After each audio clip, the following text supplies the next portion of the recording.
ಓಂ ಶಾಂತಿ. ಮಧುರಾತಿ ಮಧುರ ಶಿವ ಪರಮಾತ್ಮ ತಂದೆಯ ಮಧುರ ಮಹಾವಾಕ್ಯವನ್ನು ಕೇಳೋಣ. ಇಂದಿನ ಮುರಳಿಯ ದಿನಾಂಕವಾಗಿದೆ 2-4-2026. ಪ್ರಾತಃ ಮುರಳಿ ಬಾಪ್ತಾದ ಮಧುಬನ್. ಮಧುರ ಮಕ್ಕಳೇ, ತಂದೆಯ ಈ ಅಂಗಡಿಯು ಬಹಳ ಅದ್ಭುತವಾಗಿದೆ. ಈ ಅಂಗಡಿಯಲ್ಲಿ ಎಲ್ಲ ವಿಧವಾದ ಸಾಮಗ್ರಿಗಳು ಸಿಗುತ್ತವೆ. ಈ ಅಂಗಡಿಗೆ ನೀವು ಮಾಲೀಕರಾಗಿದ್ದೀರಿ.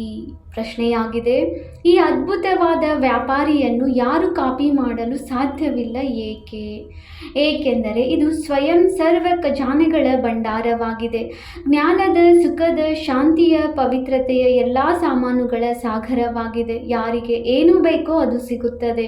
ನಿವೃತ್ತಿ ಮಾರ್ಗದವರ ಬಳಿ ಈ ಸಾಮಾನುಗಳು ಸಿಗುವುದಿಲ್ಲ. ತಂದೆಯ ಸಮಾನ ಸಾಗರನೆಂದು ಯಾರೂ ಸಹ ಹೇಳಿಕೊಳ್ಳಲು ಸಾಧ್ಯವಿಲ್ಲ. ಗೀತೆಯಾಗಿದೆ, ನಿಮ್ಮನ್ನು ಪಡೆದ ನಾನು ಜಗತ್ತನ್ನೇ ಪಡೆದೆನು. ಓಂ ಶಾಂತಿ. ಈಗ ಮಕ್ಕಳು ಬೇಹದ್ದಿನ ತಂದೆಯ ಸನ್ಮುಖದಲ್ಲಿದ್ದಾರೆ.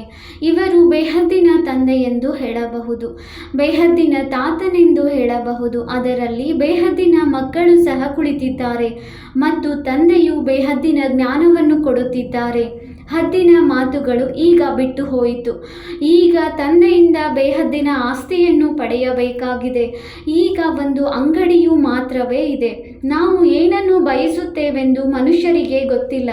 ಅವರಿಗೆ ಸುಖದ ಸಾಗರ, ಪವಿತ್ರತೆಯ ಸಾಗರ, ಆನಂದ ಸಾಗರ, ಜ್ಞಾನ ಸಾಗರ. ಯಾವುದೇ ಅಂಗಡಿ ವ್ಯಾಪಾರಿ ಇದ್ದರೆ ಬಹಳ ವಿಧವಾದ ಸಾಮಾನುಗಳಿರುತ್ತವೆ. ಅಂದ ಮೇಲೆ ಇವರು ಬೇಹದ್ದಿನ ತಂದೆಯಾಗಿದ್ದಾರೆ. ಇವರ ಬಳಿಯೂ ಸಹ ವಿಧ ವಿಧವಾದ ಸಾಮಗ್ರಿಗಳಿವೆ. ಏನೇನಿದೆ? ತಂದೆಯು ಜ್ಞಾನ ಸಾಗರ, ಸುಖದ ಸಾಗರ, ಶಾಂತಿಯ ಸಾಗರನಾಗಿದ್ದಾರೆ. ಇವರ ಬಳಿ ಅದ್ಭುತವಾದ ಅಲೌಕಿಕವಾದ ಸಾಮಗ್ರಿಗಳಿವೆ. ಆದ್ದರಿಂದ ಗಾಯನವೂ ಇದೆ. ಸುಖಕರ್ತ ಇದೊಂದೇ ಅಂಗಡಿಯಾಗಿದೆ. ಇಂತಹ ಅಂಗಡಿಯು ಯಾವುದೂ ಇಲ್ಲ. ಬ್ರಹ್ಮ, ವಿಷ್ಣು, ಶಂಕರನ ಬಳಿ ಯಾವ ಸಾಮಗ್ರಿ ಇದೆ? ಏನೂ ಇಲ್ಲ. ಅತಿ ಶ್ರೇಷ್ಠವಾದ ಸಾಮಗ್ರಿಯು ತಂದೆಯ ಬಳಿ ಇದೆ. ಅದರಿಂದಲೇ ಅವರ ಮಹಿಮೆ ಮಾಡುತ್ತಾರೆ. ತ್ವಮೇವ ಮಾತಾಶ್ಚ ಪಿತಾ. ಇಂತಹ ಮಹಿಮೆಯು ಬೇರೆ ಯಾರದೂ ಆಗುವುದಿಲ್ಲ. ಮನುಷ್ಯರು ಶಾಂತಿಗಾಗಿ ಅಲೆದಾಡುತ್ತಾರೆ. ಕೆಲವರಿಗೆ ಶಾಂತಿಯೂ ಬೇಕು, ಕೆಲವರಿಗೆ ಇನ್ನೇನೋ ಬೇಕು. ಅವುಗಳೆಲ್ಲವೂ ಅಲ್ಪಕಾಲದ ಅಂಗಡಿಗಳಾಗಿವೆ. ಇಡೀ ಪ್ರಪಂಚದವರೆಲ್ಲರ ಬಳಿ ಹದ್ದಿನ ಸಾಮಾನುಗಳಿವೆ. ಈ ಒಬ್ಬ ತಂದೆಯ ಬಳಿಯೇ ಬೇಹದ್ದಿನ ಸಾಮಾನುಗಳಿವೆ. ಆದ್ದರಿಂದಲೇ ಇವರ ಮಹಿಮೆಯನ್ನು ಪತಿತ ಪಾವನ, ಲಿಬರೇಟರ್, ಜ್ಞಾನ ಸಾಗರ, ಆನಂದ ಸಾಗರ ಎಂದು ಕರೆಯುತ್ತಾರೆ. ಇವೆಲ್ಲವೂ ವಿಧ ವಿಧವಾದ ಸಾಮಾನುಗಳಾಗಿವೆ. ಪಟ್ಟಿ ಬರೆದರೆ ಬಹಳ ಆಗುತ್ತದೆ. ಈ ತಂದೆಯ ಬಳಿ ಇರುವ ಎಲ್ಲ ಸಾಮಾನುಗಳ ಮೇಲೂ ಮಕ್ಕಳಿಗೂ ಅಧಿಕಾರವಿದೆ. ತಂದೆಯ ಮಕ್ಕಳಾದ ಮೇಲೆ ಈ ಎಲ್ಲ ಸಾಮಗ್ರಿಗಳ ಮೇಲೆ ಮಾಲೀಕರಾಗುತ್ತೇವೆಂದು ಯಾರಿಗೂ ತಿಳಿದಿಲ್ಲ. ತಂದೆಯು ಭಾರತದಲ್ಲಿಯೇ ಬರುತ್ತಾರೆ. ತಂದೆಯ ಬಳಿ ಏನು ಸಾಮಗ್ರಿಗಳಿವೆಯೋ ಅದನ್ನು ಅವಶ್ಯವಾಗಿ ತರುತ್ತಾರೆ. ಅವರ ಬಳಿ ಪಡೆದುಕೊಳ್ಳಲು ಹೋಗಲು ಸಾಧ್ಯವಿಲ್ಲ. ಕಲ್ಪಕಲ್ಪವು ಕಲ್ಪದ ಸಂಗಮದಲ್ಲಿ ನಾನೇ ಬರಬೇಕಾಗುತ್ತದೆ ಎಂದು ತಂದೆಯು ತಿಳಿಸುತ್ತಾರೆ. ನಾನು ಬಂದು ನಿಮಗೆ ಎಲ್ಲ ವಸ್ತುಗಳನ್ನು ಕೊಟ್ಟು ಹೋಗುತ್ತೇನೆ. ಎಂದು ಸಿಗದೇ ಇರುವ ವಸ್ತುಗಳನ್ನು ನಾನು ನಿಮಗೆ ಕೊಡುತ್ತೇನೆ. ಅರ್ಧ ಕಲ್ಪದವರೆಗೆ ನಿಮ್ಮ ಭಂಡಾರವು ತುಂಬುತ್ತದೆ. ಯಾವುದೇ ಅಪ್ರಾಪ್ತವಾದ ವಸ್ತುವು ಇಲ್ಲವೆಂದರೆ ಕರೆಯಬೇಕಾಗುವುದಿಲ್ಲ. ಡ್ರಾಮಾ ಪ್ಲಾನ್ ಅನುಸಾರವಾಗಿ ನೀವು ನಿಮ್ಮ ಆಸ್ತಿಯನ್ನು ಪಡೆದು ನಿಧಾನವಾಗಿ ಕೆಳಗಿಳಿಯಲೇಬೇಕಾಗಿದೆ. ಪುನರ್ಜನ್ಮವನ್ನು ಸಹ ಅವಶ್ಯವಾಗಿ ತೆಗೆದುಕೊಳ್ಳಲೇಬೇಕು. 84 ಜನ್ಮಗಳನ್ನು ಪಡೆಯಲೇಬೇಕಾಗಿದೆ. 84 ಜನ್ಮದ ಚಕ್ರವೆಂದು ಹೇಳುತ್ತಾರೆ, ಆದರೆ ಅರ್ಥವನ್ನಂತೂ ತಿಳಿದುಕೊಂಡಿಲ್ಲ. 84ರ ಬದಲಾಗಿ 84 ಲಕ್ಷ ಜನ್ಮವೆಂದು ಹೇಳುತ್ತಾರೆ. ಮಾಯೆಯು ತಪ್ಪನ್ನು ಮಾಡಿಸಿಬಿಡುತ್ತದೆ. ಇದು ನೀವೀಗ ತಿಳಿದುಕೊಳ್ಳುತ್ತೀರೆಂದರೆ ಮೇಲೆ ಬೇರೆಲ್ಲವನ್ನು ಮರೆತು ಬಿಡುತ್ತೀರಿ. ಈ ಸಮಯದಲ್ಲಿ ಸಾಮಗ್ರಿಗಳನ್ನು ತೆಗೆದುಕೊಳ್ಳುತ್ತೀರಿ. ಸತ್ಯ ಯುಗದಲ್ಲಿ ರಾಜ್ಯಭಾರ ಮಾಡುತ್ತೀರಿ. ಆದರೆ ಅವರಿಗೆ ಇದು ತಿಳಿದಿಲ್ಲ. ಈ ರಾಜ್ಯ ಭಾಗ್ಯವನ್ನು ಯಾರು ಕೊಟ್ಟರು? ಲಕ್ಷ್ಮೀನಾರಾಯಣರು ಯಾವಾಗ ಇದ್ದರು? ಸ್ವರ್ಗದ ಸುಖದ ಬಗ್ಗೆಯೂ ಹಾಡುತ್ತಾರೆ. ಎಲ್ಲ ತರಹದ ಸುಖವನ್ನು ಕೊಡುತ್ತಾರೆ. ಇದಕ್ಕಿಂತ ಹೆಚ್ಚಾಗಿ ಸುಖವಿರಲು ಸಾಧ್ಯವಿಲ್ಲ. ಆದರೆ ಆ ಸುಖವು ಪ್ರಾಯಲೋಪವಾಗಿ ಬಿಡುತ್ತದೆ. ಅರ್ಧ ಕಲ್ಪದ ನಂತರ ರಾವಣನು ಬಂದು ಎಲ್ಲ ಸುಖವನ್ನು ಕಸಿದುಕೊಳ್ಳುತ್ತಾನೆ. ಯಾರಾದರೂ ಕೋಪ ಮಾಡಿಕೊಂಡರೆಂದರೆ ನಿಮ್ಮ ಕಲೆಯು ಸಮಾಪ್ತಿಯಾಗುತ್ತದೆ. ನೀವು ಸಹ ಸರ್ವಗುಣ ಸಂಪನ್ನ 16 ಕಲಾ ಸಂಪೂರ್ಣರಾಗಿದ್ದೀರಿ. ಆ ಕಲೆಗಳು ಈಗ ಸಮಾಪ್ತಿಯಾಗಿ ಬಿಟ್ಟಿವೆ. ಒಬ್ಬ ತಂದೆಯ ವಿನಃ ಬೇರೆ ಯಾರದೂ ಸಹ ಮಹಿಮೆ ಇಲ್ಲ. ಹಣವಿದ್ದರೆ ಪ್ರಪಂಚವನ್ನೆಲ್ಲ ಸುತ್ತಿಕೊಂಡು ಬನ್ನಿ ಎಂದು ಹೇಳುತ್ತಾರಲ್ಲವೇ? ನೀವು ವಿಚಾರ ಮಾಡಿ, ಸ್ವರ್ಗದಲ್ಲಿ ಎಷ್ಟೊಂದು ಸಮೃದ್ಧಿಯಾದ ಧನ ಸಂಪತ್ತು ಇತ್ತು. ಈಗ ಅದು ಇದೆಯೇ? ಎಲ್ಲವೂ ಪ್ರಾಯಲೋಪವಾಗಿ ಬಿಡುತ್ತದೆ. ಧರ್ಮಭ್ರಷ್ಟ, ಕರ್ಮಭ್ರಷ್ಟರಾಗುತ್ತೀರಿ. ಧನ ಸಂಪತ್ತು ಪ್ರಾಯಲೋಪವಾಗುತ್ತದೆ ಮತ್ತು ಕೆಳಗಿಳಿದು ಬಿಡುತ್ತೀರಿ. ನಿಮಗೆ ಎಷ್ಟೊಂದು ಹಣವನ್ನು ಕೊಟ್ಟಿದ್ದೇನು, ವಜ್ರ ಸಮಾನ ಮಾಡಿದ್ದೇನು, ಆದರೆ ಆ ಧನ ಸಂಪತ್ತೆಲ್ಲವನ್ನು ಎಲ್ಲಿ ಕಳೆದು ಬಿಟ್ಟಿರಿ ಎಂದು ತಂದೆಯು ತಿಳಿಸುತ್ತಾರೆ. ಈಗ ತಂದೆಯು ಪುನಃ ನಿಮ್ಮ ಆಸ್ತಿಯನ್ನು ಪಡೆಯಬೇಕೆಂದರೆ ಪುರುಷಾರ್ಥ ಮಾಡಿ ಎಂದು ಹೇಳುತ್ತಾರೆ. ಬಾಬಾ ನಮಗೆ ಸ್ವರ್ಗದ ರಾಜ್ಯಭಾಗ್ಯವನ್ನು ಕೊಡುತ್ತಿದ್ದಾರೆಂದು ನೀವು ತಿಳಿದುಕೊಂಡಿದ್ದೀರಿ. ನನ್ನನ್ನು ನೆನಪು ಮಾಡುವುದರಿಂದ ನಿಮ್ಮ ಮೇಲಿರುವ ತುಕ್ಕು ಬಿಟ್ಟು ಹೋಗುವುದು. ಬಾಬಾ ನೆನಪು ಮರೆತು ಹೋಗುತ್ತದೆ ಎಂದು ಮಕ್ಕಳು ಹೇಳುತ್ತಾರೆ. ಕನ್ಯೆಯ ವಿವಾಹವಾದ ಮೇಲೆ ತನ್ನ ಪತಿಯನ್ನು ಮರೆತು ಬಿಡುತ್ತಾಳೆಯೇ? ತಂದೆಯನ್ನು ಮಕ್ಕಳು ಮರೆಯುತ್ತಾರೆಯೇ? ತಂದೆಯಾದರೂ ದಾತನಾಗಿದ್ದಾರೆ. ಮಕ್ಕಳು ಆಸ್ತಿಯನ್ನು ಪಡೆಯಲು ನೆನಪು ಮಾಡಲೇಬೇಕಾಗಿದೆ. ಮಧುರಾತಿ ಮಧುರ ಅಗಲಿ ಹೋಗಿ ಮರಳಿ ಸಿಕ್ಕಿರುವ ಮಕ್ಕಳೇ, ವಿಕರ್ಮವನ್ನು ವಿನಾಶ ಮಾಡಿಕೊಳ್ಳಲು ನೆನಪಿನ ಯಾತ್ರೆಯ ವಿನಃ ಬೇರೆ ಯಾವುದೇ ಉಪಾಯವಿಲ್ಲ. ಭಕ್ತಿ ಮಾರ್ಗದಲ್ಲಿ ತೀರ್ಥಯಾತ್ರೆ, ಗಂಗಾ ಸ್ನಾನ ಮಾಡುತ್ತಾ ಏಣಿಯನ್ನಿಳಿಯುತ್ತಲೇ ಬಂದಿದ್ದೀರಿ. ಯಾರೂ ಸಹ ಮೇಲೇರಲು ಸಾಧ್ಯವಿಲ್ಲ. ಕಾಯಿದೆಯೂ ಇಲ್ಲ. ಎಲ್ಲರದು ಇಳಿಯುವ ಕಲೆಯಾಗಿದೆ. ಇಂಥವರು ಮುಕ್ತಿಯಲ್ಲಿ ಹೋದರೆಂದು ಅಸತ್ಯವನ್ನೇ ಹೇಳುತ್ತಾರೆ. ಆದರೆ ಯಾರೂ ಹಿಂತಿರುಗಿ ಹೋಗಲು ಸಾಧ್ಯವಿಲ್ಲ. ತಂದೆಯು ನಿಮ್ಮನ್ನು 16 ಕಲಾ ಸಂಪೂರ್ಣರನ್ನಾಗಿ ಮಾಡಲು ಬಂದಿದ್ದಾರೆ. ನಿರ್ಗುಣನಲ್ಲಿ ಯಾವುದೇ ಗುಣವಿಲ್ಲವೆಂದು ನೀವು ಹೇಳುತ್ತೀರಿ. ಈಗ ನಿಮ್ಮನ್ನು ಗುಣವಂತರನ್ನಾಗಿ ಮಾಡುತ್ತಿದ್ದಾರೆ ಎಂದು ತಂದೆಯು ತಿಳಿಸುತ್ತಾರೆ. ನಾವೇ ಗುಣವಂತರು, ಪೂಜ್ಯರಾಗಿದ್ದೆವು. ನಾವೇ 5000 ವರ್ಷಗಳ ಹಿಂದೆ ಆಸ್ತಿಯನ್ನು ಪಡೆದಿದ್ದೆವು. ತಂದೆಯು ತಿಳಿಸುತ್ತಾರೆ, ನಾನು ನಿಮಗೆ ಆಸ್ತಿಯನ್ನು ಕೊಟ್ಟು ಹೋಗಿದ್ದೇನು. ಶಿವ ಜಯಂತಿ, ರಕ್ಷಾಬಂಧನ, ದಸರಾ ಇವೆಲ್ಲವನ್ನೂ ಮಾಡುತ್ತಲೇ ಬಂದಿರಿ. ಆದರೂ ಸಹ ಏನನ್ನೂ ತಿಳಿದಿರಲಿಲ್ಲ. ಎಲ್ಲವನ್ನೂ ಮರೆತು ಹೋಗಿದ್ದೀರಿ. ತಂದೆಯು ಬಂದು ನೆನಪು ತರಿಸುತ್ತಾರೆ. ನೀವೇ ಇದ್ದೀರಿ. ನಂತರ ನೀವೇ ರಾಜ್ಯಭಾಗ್ಯವನ್ನು ಕಳೆದುಕೊಂಡಿದ್ದೀರಿ. ತಂದೆಯು ತಿಳಿಸುತ್ತಾರೆ, ಇಡೀ ಪ್ರಪಂಚವು ಹಳೆಯದು, ಜಡಜಡೀಭೂತವಾಗಿದೆ. ಪ್ರಪಂಚವಂತೂ ಇದೇ ರೀತಿಯಾಗಿದೆ. ಇದೇ ಹೊಸ ಭಾರತವಾಗಿತ್ತು, ಈಗ ಹಳೆಯದಾಗಿದೆ. ಸ್ವರ್ಗದಲ್ಲಿ ಸದಾ ಸುಖವಿರುತ್ತದೆ. ದ್ವಾಪರದ ನಂತರ ದುಃಖ ಪ್ರಾರಂಭವಾಗುತ್ತದೆ ಎಂದರೆ ವೇದಶಾಸ್ತ್ರ ಇತ್ಯಾದಿಗಳೆಲ್ಲವನ್ನು ಮಾಡುತ್ತಾರೆ. ಯಾವಾಗ ಭಕ್ತಿಯನ್ನು ಮಾಡುತ್ತೀರೋ ಆಗ ಭಗವಂತನು ಬಂದರಲ್ಲವೇ? ಬ್ರಹ್ಮನ ದಿನ, ಬ್ರಹ್ಮನ ರಾತ್ರಿ ಎಂದು ತಿಳಿಸುತ್ತಾರೆ ಅಂದಾಗ ಅರ್ಥವಾಯಿತಲ್ಲವೇ? ಜ್ಞಾನವು ದಿನವಾಗಿದೆ, ಭಕ್ತಿಯು ರಾತ್ರಿಯಾಗಿದೆ. ಅವರು ಕಲ್ಪದ ಆಯಸ್ಸನ್ನು ಉಲ್ಟಾ ಸುಲ್ಟಾ ಮಾಡಿದ್ದಾರೆ.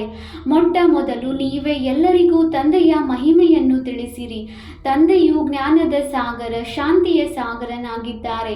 ಕೃಷ್ಣನಿಗೆ ನಿರಾಕಾರ, ಪತಿತ ಪಾವನ, ಸುಖದ ಸಾಗರ ಎಂದು ಹೇಳಲಾಗುತ್ತದೆಯೇ?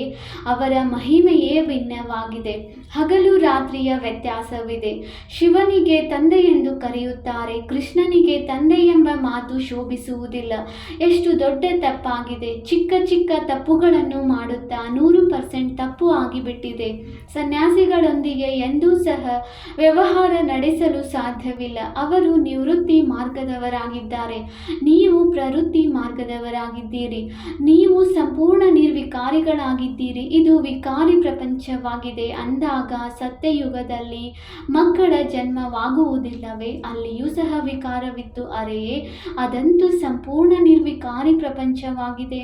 ಸಂಪೂರ್ಣ ನಿರ್ವಿಕಾರಿಗಳು ವಿಕಾರಿಗಳಾಗಲು ಹೇಗೆ ಸಾಧ್ಯ? ಮತ್ತೆ ಸತ್ಯಯುಗದಲ್ಲಿ ಇಷ್ಟೊಂದು ಮನುಷ್ಯರು ಹೇಗಿರಲು ಸಾಧ್ಯ? ಅಲ್ಲಿ ಇಷ್ಟೊಂದು ಜನಸಂಖ್ಯೆ ಇರಲು ಸಾಧ್ಯವೇ? ಭಾರತದ ವಿನಃ ಮತ್ಯಾವುದೇ ಖಂಡವಿರುವುದಿಲ್ಲ. ಇದನ್ನು ತಿಳಿಸಿದರೂ ಸಹ ನಾವು ನಂಬುವುದಿಲ್ಲವೆಂದು ಹೇಳುತ್ತಾರೆ. ಪ್ರಪಂಚವಂತೂ ಸದಾ ತುಂಬಿಯೇ ಇರುತ್ತದೆ. ಸ್ವಲ್ಪವೂ ತಿಳಿದಿಲ್ಲ. ತಂದೆಯು ತಿಳಿಸುತ್ತಾರೆ, ಭಾರತವು ಚಿನ್ನದ ಯುಗವಾಗಿತ್ತು, ಈಗ ಕಲ್ಲು ಬುದ್ಧಿ ಕಬ್ಬಿಣದ ಯುಗವಾಗಿದೆ. ಈಗ ನೀವು ಮಕ್ಕಳು ಡ್ರಾಮಾವನ್ನು ತಿಳಿದುಕೊಂಡಿದ್ದೀರಿ. ಗಾಂಧೀಜಿಯವರು ರಾಮರಾಜ್ಯವನ್ನು ಬಯಸುತ್ತಿದ್ದರು, ಆದರೆ ಮಹಾಭಾರತ ಯುದ್ಧವು ನಡೆಯಿತೆಂದು ತಿಳಿಸುತ್ತಾರೆ. ನಂತರ ಆಟವು ಮುಗಿದು ಹೋಯಿತು. ಆದ ನಂತರ ಏನಾಯಿತೆಂದು ತೋರಿಸುವುದಿಲ್ಲ. ತಂದೆಯು ಕುಳಿತು ತಿಳಿಸುತ್ತಾರೆ, ಇದಂತೂ ಅವಶ್ಯವಾಗಿ ಸಹಜವಾಗಿದೆ. ಶಿವ ಜಯಂತಿಯನ್ನು ಆಚರಿಸುತ್ತಾರೆಂದರೆ ಅವಶ್ಯವಾಗಿ ಶಿವ ತಂದೆಯು ಬರುತ್ತಾರಲ್ಲವೇ. ಅವರು ಸ್ವರ್ಗದ ರಚಯಿತ ಅಂದ ಮೇಲೆ ಸ್ವರ್ಗದ ಬಾಗಿಲನ್ನು ತೆರೆಯಲು ಬರುತ್ತಾರೆ. ಬರುವುದು ಸಹ ಯಾವಾಗ ಈ ಪ್ರಪಂಚ ನರಕವಾಗುತ್ತದೆಯೋ ಆಗ ಸ್ವರ್ಗದ ಬಾಗಿಲನ್ನು ತೆರೆದು ನರಕದ ಬಾಗಿಲನ್ನು ಮುಚ್ಚುತ್ತಾರೆ. ಸ್ವರ್ಗದ ಬಾಗಿಲನ್ನು ತೆಗೆದರು ಎಂದರೆ ಸ್ವರ್ಗದಲ್ಲಿ ಎಲ್ಲರೂ ಬರಬೇಕಲ್ಲವೇ. ಇದು ಎಷ್ಟೊಂದು ಕಠಿಣವಾದ ಮಾತಲ್ಲ. ಮಹಿಮೆಯಂತೂ ಒಬ್ಬ ತಂದೆಯದಾಗಿದೆ. ಶಿವ ತಂದೆಯ ಅಂಗಡಿಯೂ ಒಂದೇ ಇದೆ. ಅವರು ಬೇಹದ್ದಿನ ತಂದೆಯಾಗಿದ್ದಾರೆ. ಬೇಹದ್ದಿನ ತಂದೆಯ ಮೂಲಕ ಭಾರತಕ್ಕೆ ಸ್ವರ್ಗದ ಸುಖ ಸಿಗುತ್ತದೆ. ಬೇಹದ್ದಿನ ತಂದೆಯು ಸ್ವರ್ಗದ ಸ್ಥಾಪನೆಯನ್ನು ಮಾಡುತ್ತಿದ್ದಾರೆ ಅಂದಾಗ ಅವಶ್ಯವಾಗಿ ಬೇಹದ್ದಿನ ಸುಖವಿತ್ತು. ನಂತರ ನಾವು ನರಕದಲ್ಲಿ ಏಕೆ ಇದ್ದೇವೆ ಎಂದು ಯಾರಿಗೂ ತಿಳಿಯುವುದಿಲ್ಲ. ತಂದೆಯು ತಿಳಿಸುತ್ತಾರೆ, ನೀವೇ ಇದ್ದೀರಿ, ಈಗ ನೀವೇ ಕೆಳಗಿಳಿದಿದ್ದೀರಿ. ದೇವತೆಗಳು 84 ಜನ್ಮಗಳನ್ನು ತೆಗೆದುಕೊಳ್ಳಬೇಕಾಗುತ್ತದೆ. ಈಗ ಬಂದು ಪತಿತರಾಗಿದ್ದಾರೆ, ಮತ್ತೆ ಅವರನ್ನು ಪಾವನ ಮಾಡಬೇಕಾಗಿದೆ. ತಂದೆಯ ಜನ್ಮವಿದೆ ಎಂದ ಮೇಲೆ ರಾವಣನ ಜನ್ಮವೂ ಇದೆ. ಇದು ಯಾರಿಗೂ ಗೊತ್ತಿಲ್ಲ. ರಾವಣನನ್ನು ಯಾವಾಗಿನಿಂದ ಸುಡುತ್ತೀರಿ ಎಂದು ಯಾರನ್ನಾದರೂ ಕೇಳಿದರೆ ಇದು ಅನಾದಿಯಿಂದ ನಡೆಯುತ್ತಾ ಬಂದಿದೆ ಎಂದು ಹೇಳುತ್ತಾರೆ. ಇವೆಲ್ಲ ರಹಸ್ಯಗಳನ್ನು ತಂದೆಯು ತಿಳಿಸುತ್ತಾರೆ. ಆ ತಂದೆಯ ಒಂದು ಅಂಗಡಿಯ ಮಹಿಮೆಯೇ ಇದೆ. ಸುಖ, ಶಾಂತಿ, ಪವಿತ್ರತೆಯನ್ನು ಮನುಷ್ಯರಿಗೆ ಕೊಡಲು ಸಾಧ್ಯವಿಲ್ಲ. ಕೇವಲ ಒಬ್ಬರಿಗೆ ಮಾತ್ರವೇ ಶಾಂತಿ ಸಿಕ್ಕಿದೆ. ಇಂಥವರಿಗೆ ಶಾಂತಿಯು ಸಿಕ್ಕಿತೆಂದು ಕೇವಲ ಸುಳ್ಳನ್ನೇ ಹೇಳುತ್ತಾರೆ. ಅರೆ, ಶಾಂತಿಯಂತೂ ಶಾಂತಿಧಾಮದಲ್ಲಿಯೇ ಸಿಗುತ್ತದೆ. ಇಲ್ಲಂತೂ ಒಬ್ಬರಿಗೆ ಶಾಂತಿ ಇದ್ದರೆ ಇನ್ನೊಬ್ಬರು ಅಶಾಂತಿ ಉಂಟು ಮಾಡುವುದರಿಂದ ಶಾಂತಿಯಿಂದ ಇರಲು ಸಾಧ್ಯವಿಲ್ಲ. ಸುಖ, ಶಾಂತಿ, ಪವಿತ್ರತೆ ಎಲ್ಲ ಸಾಮಗ್ರಿಗಳ ವ್ಯಾಪಾರಿಯೂ ಒಬ್ಬ ಶಿವ ತಂದೆಯಾಗಿದ್ದಾರೆ. ಅವರೊಂದಿಗೆ ಯಾರು ಬೇಕಾದರೂ ಸಹ ವ್ಯಾಪಾರ ಮಾಡಬಹುದು.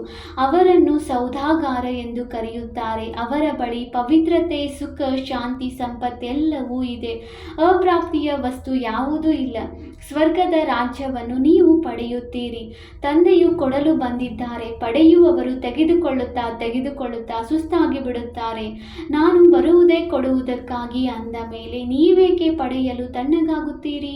ಬಾಬಾ, ಮಾಯೆಯ ಬಿರುಗಾಳಿಯು ಬರುತ್ತದೆ ಎಂದು ಮಕ್ಕಳು ತಿಳಿಸುತ್ತಾರೆ. ಹೌದು, ಬಹಳ ದೊಡ್ಡ ಪದವಿಯಾಗಿದೆ. ಸ್ವರ್ಗದ ಮಾಲೀಕರಾಗುವ ಮಾತು ಕಡಿಮೆ ಮಾತಾಗಿದೆಯೇ? ಪರಿಶ್ರಮವಂತೂ ಪಡಲೇಬೇಕು. ಶ್ರೀಮತದಂತೆ ನಡೆಯಿರಿ. ಸಿಗುವಂತಹ ಸಾಮಗ್ರಿಗಳನ್ನು ಹಂಚಬೇಕಾಗಿದೆ. ದಾನ ಮಾಡಬೇಕಾಗಿದೆ. ಪವಿತ್ರರಾಗಬೇಕೆಂದರೆ ಪಂಚವಿಕಾರಗಳ ದಾನವನ್ನು ಅವಶ್ಯವಾಗಿ ಮಾಡಬೇಕಾಗಿದೆ. ಪರಿಶ್ರಮ ಪಡಬೇಕಾಗಿದೆ. ತಂದೆಯನ್ನು ನೆನಪು ಮಾಡಿದಾಗಲೇ ತುಕ್ಕು ಬಿಟ್ಟು ಹೋಗುವುದು. ನೆನಪೇ ಮುಖ್ಯವಾಗಿದೆ. ವಿಕಾರದಲ್ಲಿ ಹೋಗುವುದಿಲ್ಲ. ಯಾರ ಮೇಲೂ ಕೋಪ ಮಾಡಿಕೊಳ್ಳುವುದಿಲ್ಲವೆಂದು ಬಲೆ ಪ್ರತಿಜ್ಞೆಯನ್ನು ಮಾಡಿ. ಆದರೆ ನೆನಪಿನಲ್ಲಂತೂ ಇರಲೇಬೇಕು. ಇಲ್ಲದಿದ್ದರೆ ಇಷ್ಟೊಂದು ಪಾಪವು ವಿನಾಶವಾಗಬೇಕು. ಬಾಕಿ ಜ್ಞಾನವಂತೂ ಬಹಳ ಸಹಜವಾಗಿದೆ. 84 ಜನ್ಮಗಳ ಚಕ್ರವನ್ನು ಹೇಗೆ ತಿರುಗಿಸುವುದು? ಇದನ್ನು ಯಾರಿಗೆ ಬೇಕಾದರೂ ತಿಳಿಸಬಹುದು. ಬಾಕಿ ನೆನಪಿನ ಯಾತ್ರೆಯಲ್ಲಿ ಇರುವುದೇ ಪರಿಶ್ರಮವಿದೆ. ಭಾರತದ ಪ್ರಾಚೀನ ಯೋಗವು ಪ್ರಸಿದ್ಧವಾಗಿದೆ. ಜ್ಞಾನವು ಏನು ಕೊಡುತ್ತದೆ?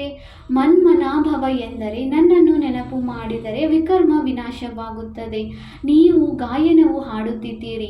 ನೀವು ಬಂದರೆ ಮತ್ತೆಲ್ಲ ಸಂಘವನ್ನು ಬಿಟ್ಟು ನಿಮ್ಮ ಸಂಘದಲ್ಲಿ ಇರುತ್ತೇವೆ. ನಿಮ್ಮ ಮೇಲೆ ಬಲಿಹಾರಿಯಾಗುತ್ತೇವೆ. ನಿಮ್ಮ ವಿನಃ ಬೇರೆ ಯಾರನ್ನೂ ನೆನಪು ಮಾಡುವುದಿಲ್ಲ ಎಂದು ಪ್ರತಿಜ್ಞೆಯನ್ನು ಮಾಡಿರುವುದು ಮರೆತು ಹೋಯಿತೆ? ಹೇಳುತ್ತಾರಲ್ಲವೇ, ಕೈ ಕೆಲಸ ಮಾಡುತ್ತಿರಲಿ, ಬುದ್ಧಿಯು ನೆನಪು ಮಾಡುತ್ತಿರಲಿ. ನೀವು ಕರ್ಮಯೋಗಿಗಳಂತೂ ಆಗಿದ್ದೀರಲ್ಲವೇ. ವ್ಯಾಪಾರ ವ್ಯವಹಾರವನ್ನು ಮಾಡುತ್ತಲೂ ಬುದ್ಧಿಯೋಗವನ್ನು ತಂದೆಯ ಜೊತೆ ಜೋಡಿಸಬೇಕಾಗಿದೆ. ಪ್ರಿಯತಮ ತಂದೆಯು ಸ್ವಯಂ ಹೇಳುತ್ತಾರೆ, ನೀವು ಪ್ರಿಯತಮೆಯರು ಅರ್ಧಕಲ್ಪ ನೆನಪು ಮಾಡಿದಿರಿ, ಈಗ ನಾನು ಬಂದಿದ್ದೇನೆ ನೆನಪು ಮಾಡಿ. ಈಗ ಗಳಿಗೆಗೆ ನೆನಪು ಮರೆತು ಹೋಗುತ್ತದೆ. ಇದರಲ್ಲಿಯೇ ಪರಿಶ್ರಮವಿದೆ.